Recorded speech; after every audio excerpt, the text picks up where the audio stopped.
What's up, everybody? Julian Hall here. Another episode of Teaching Kids Entrepreneurship tips for parents and teachers. I washed my hair today, so a couple of videos ago I said that I think I did that and something fell out my hair. So anyway, my hair's washed. I've got the grey thing on today, as you can see. But anyway, getting back to the advice. So today I'm feeling a little bit like Tribe Called Quest. You on point, Fife? All the time tip. Check the rhyme. I'm feeling like I'm on point because yesterday the World Economic Forum, someone on my Facebook tagged me into a post. World Economic Forum released an article which said that a couple of things. 65% of kids who are going into primary school are not fully equipped for jobs in the future. And that 1/3 of the jobs that will be around in 2020, we're just talking in 3 years' time, 1/3 of the jobs that will be available in 2020 do not currently exist. And that a massive 3 billion adults are not currently trained with the necessary skills to allow them to actually be employable by 2020. Massive problem. So I've always said this, that if you're not able to get a job, you should be able to create your own employment.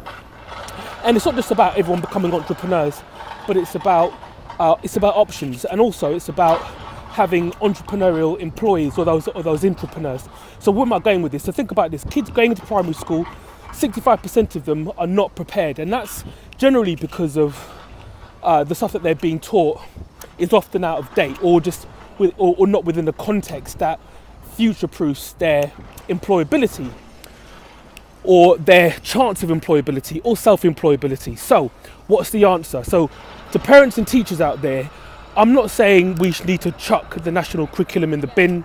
I'm not saying that schools are the enemy. I'm not saying that by any means. What I'm saying is that we just need to tweak right now, today. I just think that we can tweak the way in which we're delivering that education, and it needs to be more around problem solving. So if 1/3 of the jobs do not exist, and 65% of primary school children aren't ready or will not be ready, so what do we teach them? Because no one's got a crystal ball. Yeah, we might be able to predict a few things in the future, but we don't actually know for a fact what it is they need to be taught. However, what we do know is that problem solving and the ability to problem solve and to then innovate, i.e. come up with new ideas for existing solutions, is still and always will be a requirement of humanity. So let's teach them how to problem solve. So I'll give you a very specific example. I was at an event maybe 2 months ago, and there was a business person, I don't know if you guys can see me, the sun, a business person ranted to me as soon as I said, they were like, what do you do? Oh, so I teach kids entrepreneurship. Oh my good. Every time I do that, like, I'm telling you, education gets it in the neck. Everyone's like having a go at teachers and education whenever I talk about this. Oh, we need this so much. And then they said to me, look, Julian, why is it that kids are still being taught about the Fire of London? And I'm like, well, look, that's not going to go away anytime soon. Kids are probably, for the foreseeable future, going to be taught about the Fire of London. But here's what we can do. We can change the context around the Fire of London. So, yeah, let them be taught about the history of the Fire of London. But then we can say to them, what if the Fire of London happened today? How would businesses be affected? What technology would be used? How could we use the stuff that that we're all familiar with, Facebook, iPhones, existing businesses? How could they come together to maybe deal with the fallout of it, or to minimize it, or what would be the response to, clear up the mess and the disruption of it? Yeah, because we know if there was a fire anywhere, that's going straight on. Someone's live streaming that's going up on YouTube. We know that through social networks, we can find out if people are safe.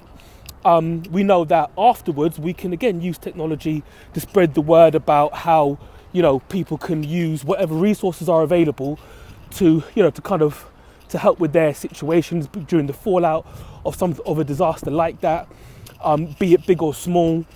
Whether it's the sharing of information or using technology to get people out of danger, and all of this stuff that we know is actually being used in modern day situations today, in kind of disaster type scenarios.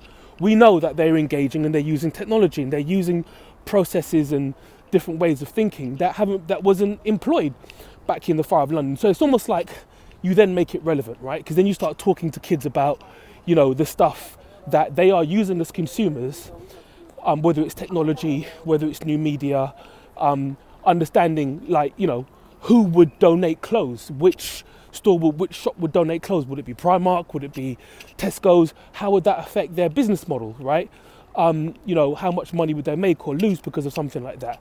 And then it's about, understanding the impact and using modern day scenarios to solve a problem like that. And that is how you start to, with a very slight tweak, just a discussion, could be a lesson plan, could be a plenary, it could be a project, it could be something that they do over the half term, it could be discussion that parents have with their children. But it's about taking something which isn't going to leave, we're not going to kick this out of education tomorrow morning, but how we can then tweak it to give it a more innovative outcome, to give that topic a more innovative outcome that the kids, and again, if you're talking to kids about that kind of stuff, chances are they're going to be more engaged in it because it's something that they are already aware of. So that's it, guys.